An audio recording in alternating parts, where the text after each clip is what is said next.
Bapak Ibu sekalian, mohon izin untuk share apa yang akan kita diskusikan setelah ini. Jadi nyambung dengan yang sudah disampaikan oleh Bu Yunita dan Pak Sutopo tadi ya. Tadi kita bicara tentang keilmuan, jadi disiplin ilmu yang berhubungan, Bu Yunita sudah jelaskan tentang ilmu aktuaria, dan saya di bagian sisi yang lain yang masih saling berkaitan dengan itu, yaitu tentang profesi aktuaris. Jadi ini adalah profesi yang sangat dekat dengan matematik. Saya nanti akan coba jelaskan kenapa sangat dekat dengan matematik begitu. Saya akan mulai dari sebenarnya aktuaris itu apa. Jadi dia adalah profesional yang pada banyak kasus itu dipercaya untuk mampu menerjemahkan kewajiban keuangan atas kejadian tak tentu di masa yang akan datang ke dalam kewajiban saat ini. Atau bisa juga dalam barisan kewajiban. Jadi kalau misalnya dicicil gitu, aktuaris harus bisa menentukan pembayarannya di masing-masing periodenya itu berapa. Jadi kunci yang ada di sini adalah finansial. Jadi ada kewajiban keuangan, dan kewajiban keuangannya itu berhubungan dengan kejadian yang tak tentu. Jadi bisa saja misalnya mungkin ada yang bertanya apa bedanya dengan akuntan begitu ya. Akuntan itu mencatat sesuatu yang sudah lalu begitu, yang sudah pasti. Nah, aktuaris itu berusaha mengambil peran untuk melihat kewajiban yang tak tentu di masa yang akan datang itu, dan kemudian memproyeksikannya di masa kini.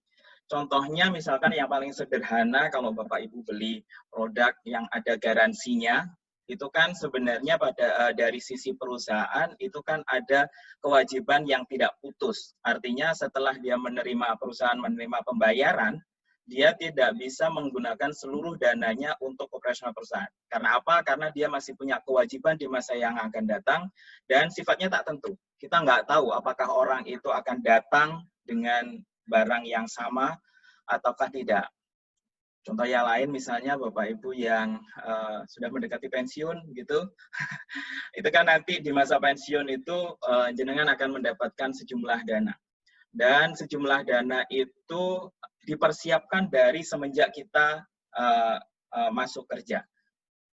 Pembayaran yang kita lakukan di awal ketika kita aktif bekerja itu adalah harus diukur match dengan apa yang akan kita terima nanti setelah pensiun. Jadi kewajiban dari perusahaannya adalah, di perusahaan dana pensiunnya adalah dia harus memberikan pembayaran misalnya bulanan begitu ya, tapi pembayaran oleh anggotanya itu dilakukan sebelum kejadian itu terjadi. Dan ini harus match. Makanya kemudian harus ada profesional yang bertanggung jawab di situ, yang dia nanti mengukur kira-kira nanti kewajibannya seperti apa dan berapa yang harus diiur. Ada iurannya itu berapa. Jadi itu gambarannya aktuaris gitu ya. Dan tugas utamanya tentu saja salah satunya adalah memperhitungkan kemungkinan munculnya kejadian di masa yang akan datang. Bisa juga kemudian kalau kita mendesain dari awal, kita bisa mendesain beberapa cara untuk mengurangi kemungkinan terjadinya event yang tidak diinginkan. Jadi kalau misalnya ada risiko begitu ya, kita juga bisa desain beberapa cara untuk mengurangi kemungkinan terjadinya. Atau bisa juga mengurangi dampak buruk dari kejadian yang tak diinginkan. Jadi kira-kira seperti itu. Jadi dia akan banyak berhubungan dengan manajemen risiko, dan kalau kita bayangkan risiko itu berhubungan dengan kejadian yang tak tentu, dan kita di matematik belajar tentang probabilitas gitu ya, dan ilmunya itu yang kemudian dipakai, termasuk juga bagaimana mengestimasi nilai probability-nya, yang kemudian nanti kita menggunakan ilmu statistika.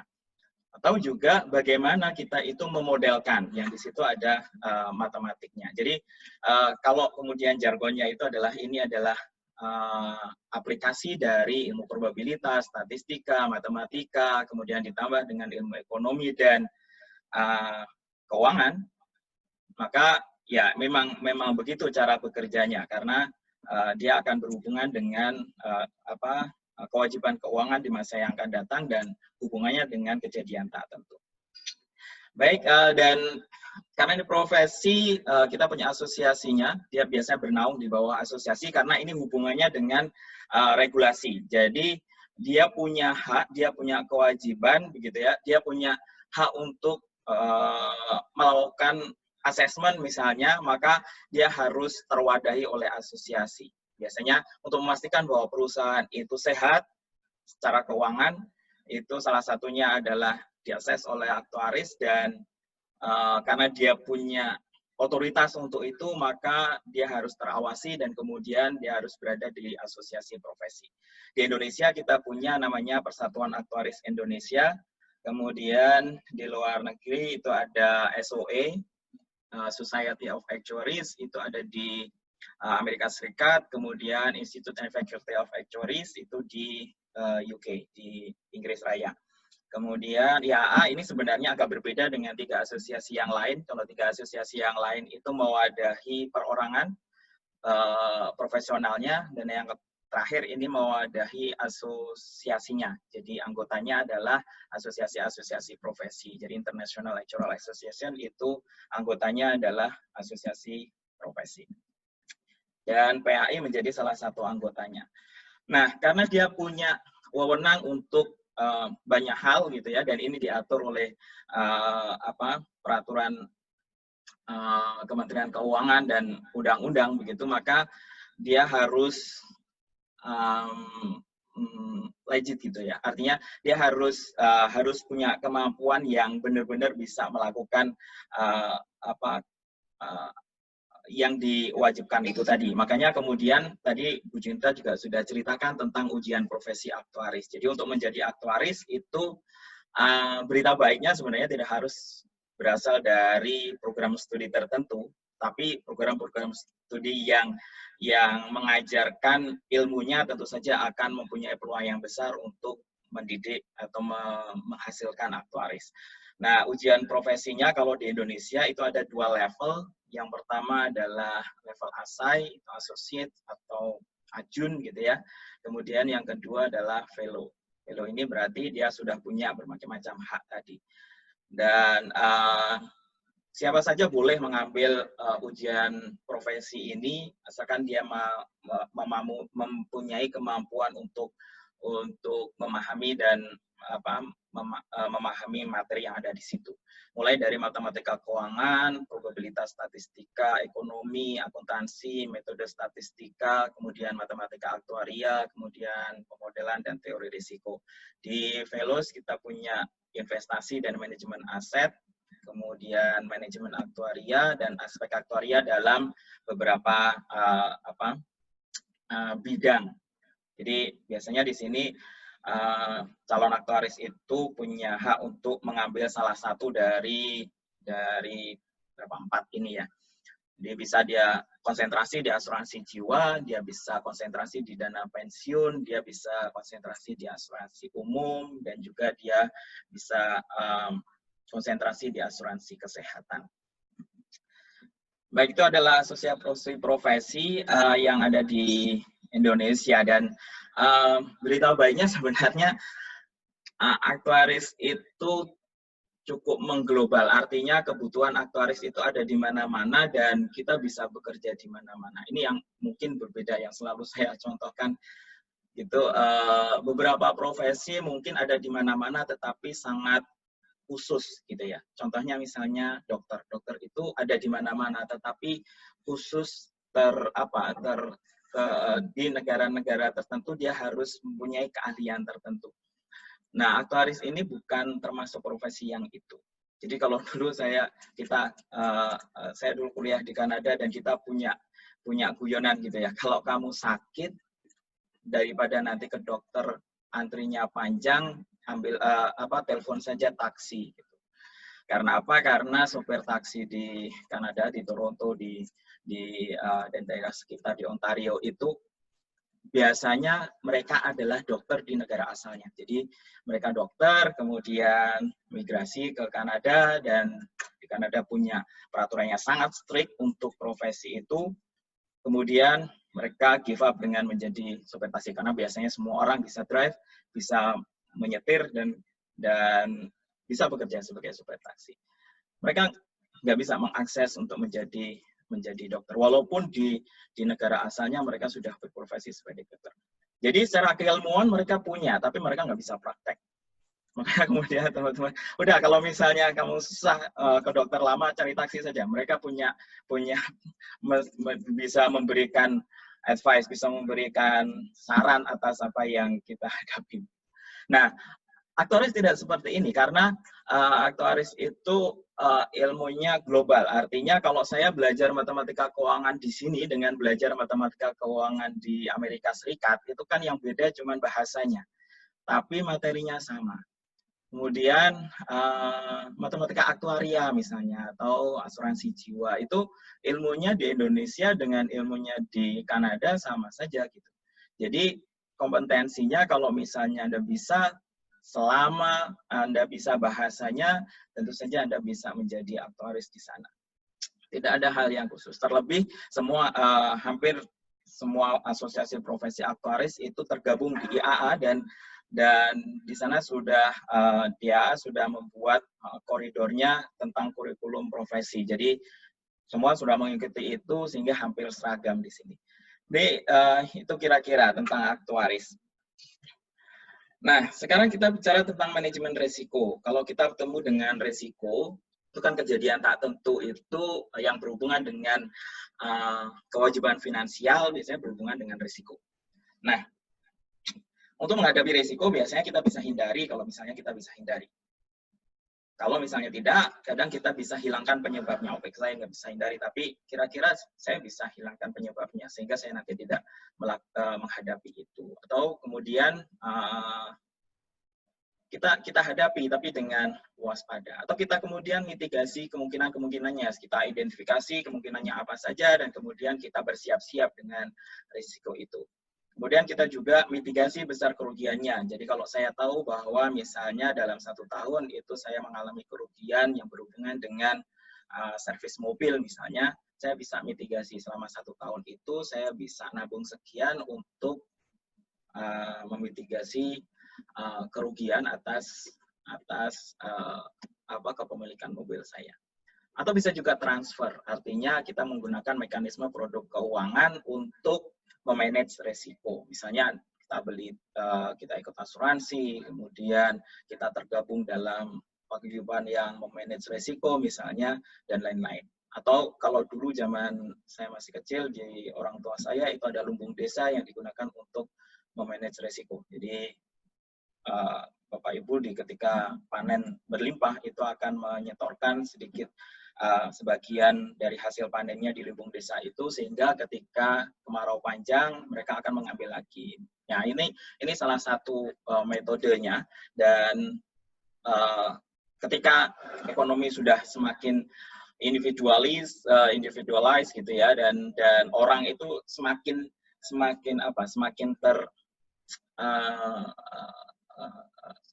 semakin spesialis gitu. Orang punya peran yang sangat khusus, maka kemudian kita punya mekanisme, kita punya perusahaan yang akan memanage risiko itu.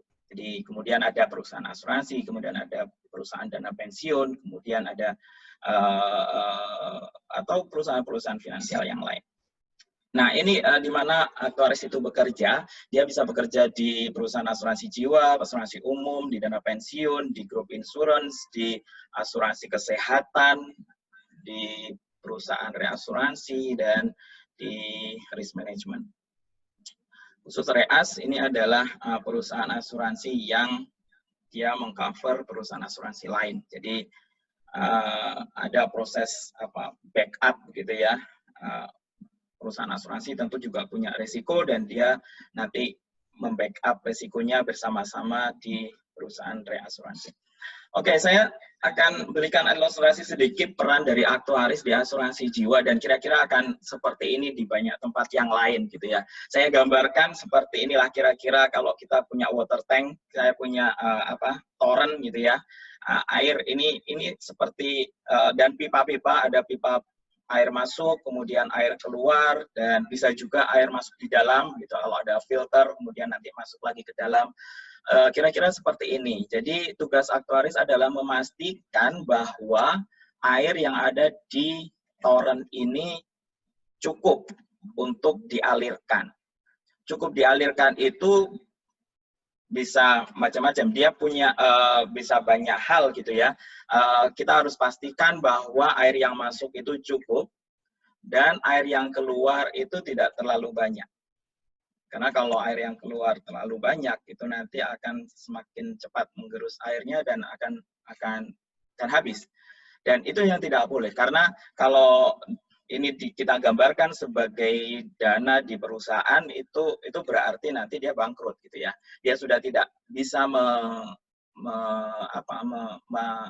memberikan kewajibannya. Dia tidak bisa memenuhi kewajibannya. Jadi air yang masuk ini seperti dana yang masuk di perusahaan, kemudian pipa yang keluar, air yang keluar ini adalah dana yang harus dikeluarkan oleh perusahaan, begitu, atau kewajiban yang harus dilakukan oleh perusahaan atas produk yang mereka jual. Dan aktuaris harus meyakinkan bahwa air yang di sana itu cukup, sehingga ketika keran keluar itu dialirkan, itu ada air yang mengalir di sana. Kalau misalnya ada klaim misalnya, harus dipastikan bahwa dana di perusahaannya itu cukup untuk membayar klaimnya. Dan ini saling berhubungan begitu ya, tapi di dalam perusahaan asuransi biasanya dia kemudian dipegang oleh beberapa divisi yang berbeda. Ada yang dia itu memantau terus aliran keluarnya, bagaimana aliran perkembangan dari air yang keluar. Air yang keluar itu ya bisa jadi klaim, pembayaran klaim, bisa jadi administrasi gitu ya, karena perusahaan itu kan juga perlu untuk membayar pegawai dan lain sebagainya. Kemudian bagaimana yang dihasilkan dari perusahaan itu sendiri, misalnya investasi. Dana yang di dalam, air yang di dalam ini bisa kemudian diolah dan kemudian bisa memproduksi air yang ada di dalamnya. Jadi kira-kira begini, sehingga ini adalah peran-peran aktuaris di sana, dan di semua lini itu diperlukan matematika. Kenapa? Karena kita harus pastikan bahwa dana itu masuk pas, itu berarti kita harus tahu bagaimana kira-kira perilaku dari dana itu di kemudian hari. Jadi kalau saya itu mau mengukur apakah preminya itu cukup, berarti saya harus punya gambaran kira-kira nanti yang dikeluarkan oleh perusahaan itu seperti apa, sehingga nanti dana yang saya masukkan ini cukup untuk membiayai. Tentu saja kemudian ada faktor ekonomi di sana, karena harga itu berhubungan dengan daya beli masyarakat misalnya, dan lain sebagainya. Sehingga optimisasi ada di sana, optimasi ada di sana. Di bagaimana kita bisa membuat harga yang pas begitu ya, cukup untuk mendanai tapi juga bisa terbeli dan sebagainya. Nah, itu kira-kira peran aktuaris, dan kita punya banyak sekali perusahaan yang membutuhkan aktuaris, misalnya di retirement benefit, di dana pensiun. Dia akan melakukan valuasi. Sama tadi saya contohkan, kalau misalnya dana pensiun itu harus membayar dan sejumlah dana kepada pensiunan, ketika mereka pensiun, maka mereka harus punya gambaran kira-kira nanti pembayarannya seperti apa, dan ini nanti diiurnya seperti apa. Di Indonesia di banyak tempat juga dana pensiun itu bisa dialihkan, makanya M&A itu, merger and acquisition, itu menjadi penting di dalam aktuaris. Jadi kalau misalnya ada perusahaan yang mereka memanage dana pensiunnya sendiri, dan kemudian mereka mau mengalihkan ke dana pensiun lain. Ini kan berarti harus tahu nih berapa sih sebenarnya yang akan mereka bayarkan, berapa kewajibannya, dan kewajiban yang harus ditransfer ke perusahaan baru itu berapa. Dan ini cukup rumit karena kemudian ada banyak sekali faktor yang harus dipertimbangkan. Oke, kemudian kita juga punya aktuaris yang bekerja di PNC. PNC itu perusahaan asuransi umum. biasanya di asuransi umum itu banyak bekerja di pengklasifikasian risiko, karena kalau asuransi umum berarti yang diasuransikan lebih banyak kemungkinannya begitu, dan faktor yang menyebabkan resikonya itu juga jauh lebih banyak, sehingga kita perlu untuk mengklasifikasikan risikonya di sana.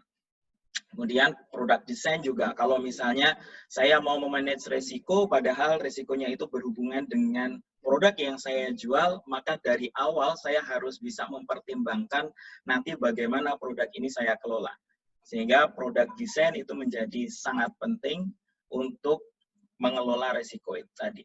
Karena kan ini bukan, kalau dari sisi perusahaan asuransi ya, ini kan bukan risiko yang datang tiba-tiba gitu.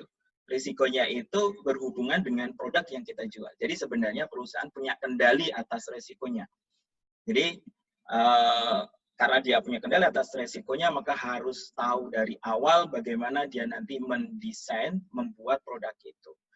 Sehingga dan aktuaris punya peran penting di situ, karena dia nanti yang akan mengawal sampai perusahaan itu berjalan.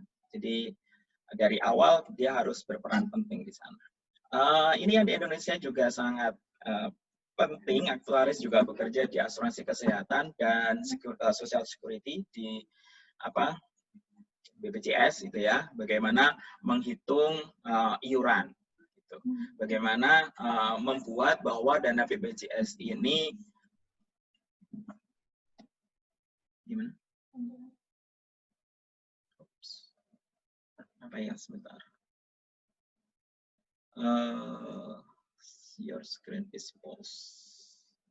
Nggak muncul ya, sebentar. Maaf, ini kayaknya, tapi suaranya muncul nggak? Sebentar, saya share ulang saja.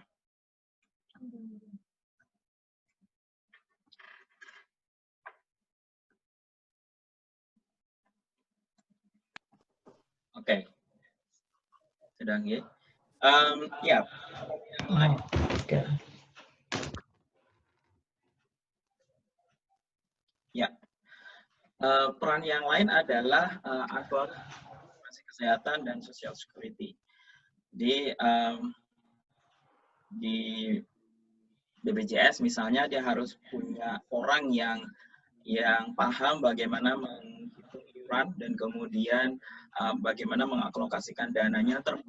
Sebenarnya adalah mendesain penyakit apa yang di-cover dengan limitasi berapa, dengan dan ini harus mempertimbangkan banyak, termasuk bahwa asuransi sosial itu harus mengcover semua orang. Jadi harusnya tidak terbatas pada golongan-golongan tertentu, dan ini yang biasanya menjadi lebih rumit. Jadi optimasinya menjadi semakin banyak kendalanya dan menjadi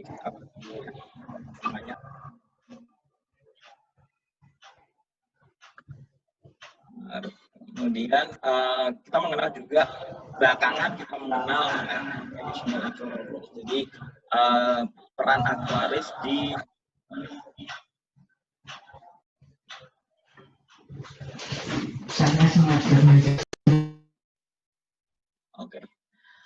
peran aktuaris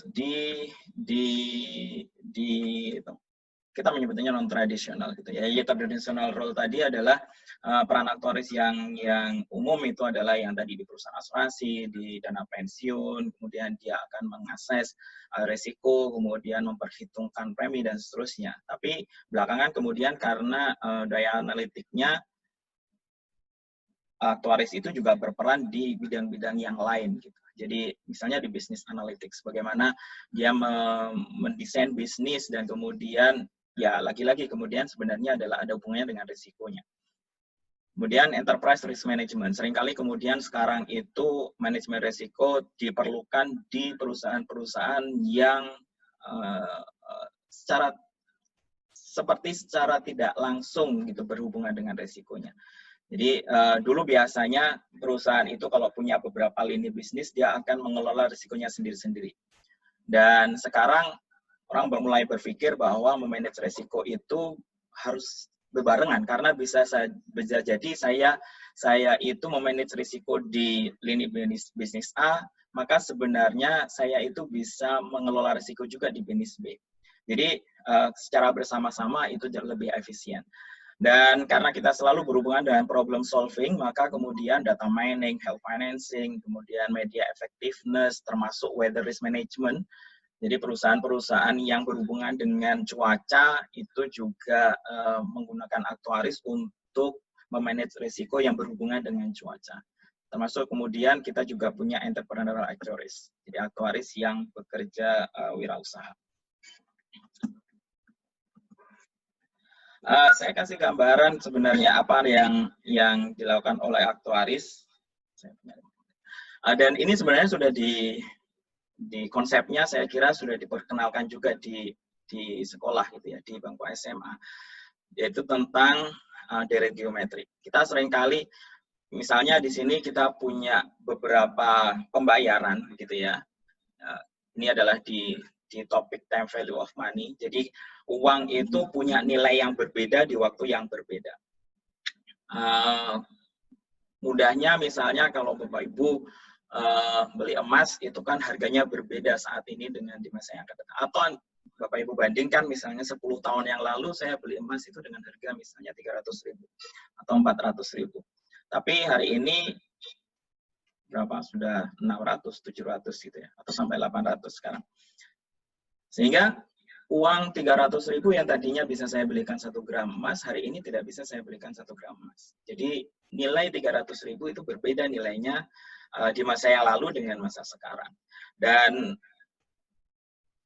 kita perlu untuk memahami bagaimana nilai uang itu berhubungan dengan waktunya. Jadi kalau misalnya 1.000 sekarang itu sebenarnya ekuivalen dengan berapa 5 tahun yang akan datang. Salah satunya dengan menggunakan time value of money ini. Dan konsepnya tentu saja nanti berhubungan dengan pengembangan aset begitu ya. Salah satunya misalnya dengan compound interest, dengan sistem bunga berbunga. Jadi saya contohkan di sini kalau dalam satu periode dia nanti berkembang dengan tingkatan 5%, maka di tahun kalau saya punya pembayaran di tahun keempat itu dia nanti nilainya di waktu kelima itu menjadi 1.000 dikalikan dengan 1,05. Artinya nilai 1.000 di waktu keempat itu sama dengan 1.000 dikali dengan 1,05 di tahun kelima. Dan kalau saya punya serangkaian pembayaran, maka totalnya nanti saya punya nilai yang akan datang dari semua pembayaran tadi. Sehingga totalnya nanti saya bisa jumlahkan, saya bawa nilainya di waktu kelima, dan saya jumlahkan. Dan kalau Bapak Ibu perhatikan kan sebenarnya ini adalah deret geometrik gitu ya, karena kita punya nilai awal tertentu dan kita punya rasio yang sama. Jadi kalau saya bandingkan begitu, di 1.000 dibagi dengan 1.050 itu sama dengan 1.050 dibagi dengan 1.102,5 dan seterusnya. Dan Bapak Ibu sudah mengajarkan bagaimana mencari jumlahan deret geometrik ini. Sehingga ini adalah materi awal yang harus dipahami oleh aktuaris dan mahasiswa ilmu aktuaria, bagaimana kita memahami ekivalenan antar cash flow, antar pembayaran. Jadi kalau saya punya pembayaran 1.000 di waktu yang berbeda, itu tidak sama dengan misalnya saya punya waktunya 5 periode, itu tidak sama dengan 5 kali 1.000. Karena waktunya berbeda. Dan waktu berbeda itu mengakibatkan ekivalensinya berbeda, nilainya berbeda. Nah, nilainya itu kemudian kita harus sesuaikan, dan penyesuaiannya adalah dengan menggunakan konsep time value of money. Kemudian di premi itu sebenarnya konsepnya bisa ini adalah contoh yang kemarin saya bagikan ketika ada kelas actuarial kelas 101. Contohnya adalah seperti ini gambarannya, bagaimana premi itu dihitung, yang sederhana. Misalnya saya bekerja di perusahaan asuransi selamat. Dan saya mengelola asuransi berjangka 1 tahun untuk 1.000 orang. Nah, dari 1.000 orang itu dia akan memberikan coverage, dia memberikan santunan sebesar 50 juta kalau orang itu meninggal. Dan kemudian datanya saya punya 100 dari 1.000 orang itu akan meninggal di tahun tersebut. Nah, sebenarnya kan sudah punya gambaran. Oke, kalau begitu berarti perusahaan itu punya kewajiban 50 juta dikalikan dengan 100 orang. Itu yang harus dikeluarkan oleh perusahaan. Dan itu adalah yang tadi, pipa yang keluar tadi. Nah, sekarang kita menghitung pipa masuknya nih. Air yang masuk itu harus berapa begitu. Nah, kalau yang keluar adalah 50 juta kali 100, artinya adalah 5 miliar, maka kita bisa menghitung berapa sebenarnya premi yang harus dibayarkan oleh masing-masing orang yang 1.000 itu. Jadi kalau ada 1.000, kemudian kita punya kewajiban 5 miliar, maka nanti kita tinggal bagi saja 5 miliar dengan 1.000. Dan itu menjadi impas. Perusahaan akan bisa memberikan coverage, bisa memberikan klaim dengan baik di sana. Dan prinsip ini yang awal diperkenalkan kepada aktuaris, bahwa prinsip pertama untuk menghitung premi itu adalah ekivalensinya. Yang keluar itu harus sama dengan yang masuk. Atau di dalam, nanti saya akan cerita kemudian bagaimana ilmu probabilitas bermain di situ. Tentu saja 100 dari 1.000 itu kalau pas gitu ya, kalau pasti akan terjadi. Tentu saja kemudian karena premi itu dibayarkan di awal, kemudian santunan itu dibayarkan di akhir, maka kita nggak tahu sebenarnya ketika menghitung premi itu kita nggak tahu berapa orang yang akan meninggal. Makanya kemudian nanti ada ilmu probabilitas di sana. Sehingga kalau ini saya lanjutkan, misalnya ada laki-laki dan perempuan, begitu bagaimana nanti preminya.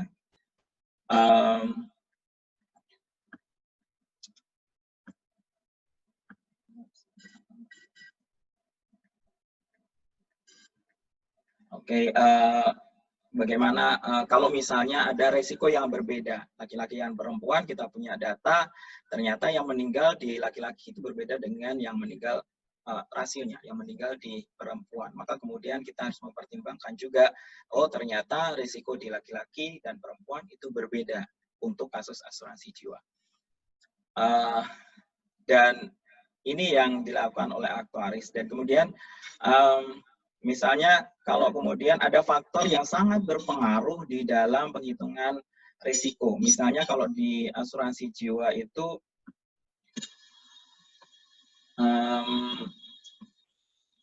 yang sering ditanyakan adalah merokok atau tidak, gitu ya, karena itu adalah faktor risiko yang penting di dalam asuransi jiwa. Dan ini yang membedakan antara kemudian biasanya yang membedakan premi untuk perokok dan bukan perokok. Dan kalau kita perhatikan ini kan sebenarnya kita mengklaster-klasterkan si pemegang polis itu ke dalam kelas risiko-risiko tertentu. Dan disitulah peran aktuaris, bagaimana dia itu bisa mengenali risikonya dan kemudian nanti bisa menghitungnya dengan baik. Kalau ini kemudian kita lanjutkan ke hal-hal lain, misalnya bagaimana kalau pemegang polisnya itu naik, gitu, bukan hanya 100, bukan hanya 1.000. Kemudian bagaimana kalau yang meninggal itu berbeda, usianya berbeda, kemudian jangka waktu asuransinya berbeda. Kalau jangka waktu asuransinya berbeda, maka kemudian time value of money tadi berperan penting di sini, sehingga nanti akan menggabungkan antara time value of money dengan model asuransi jiwa tadi. Oke, kemudian bagaimana kalau yang ikut itu 10 juta, bagaimana kalau 100 juta? Dan ini kan kita kenal di dalam statistik gitu ya, kalau law of large number. Jadi kalau kita punya data yang lebih banyak, maka sebenarnya dia nanti kita nanti bisa memprediksi dengan lebih baik. Kemudian bagaimana kalau preminya dibayarkan lebih dari 1 kali? Tentu saja kita harus mempertimbangkan gitu ya. Kalau dibayarkan lebih dari 1 kali, biasanya kemudian pemegang polis atau nasabah itu maunya dia dibebaskan premi kalau sudah meninggal. Makanya kemudian pembayarannya juga semakin tidak tentu lagi. Dan disitulah peran matematik dan teori probabilitas di dalam penghitungannya. Oke,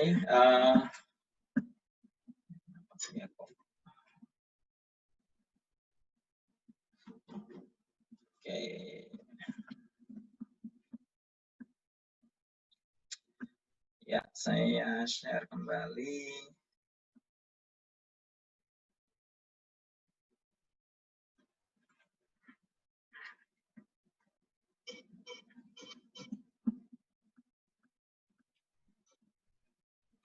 Oke, saya kira itu yang bisa saya sampaikan berkenaan dengan profesi aktuaris dan kalau ada yang ditanyakan dan informasi lebih lanjut sebenarnya bisa dilihat di aktuaria.ujm. Itu lebih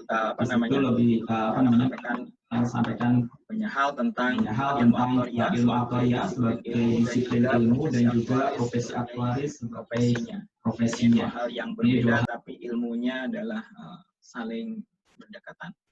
Mengaten Bu Rini matur suwun Bapak Ibu.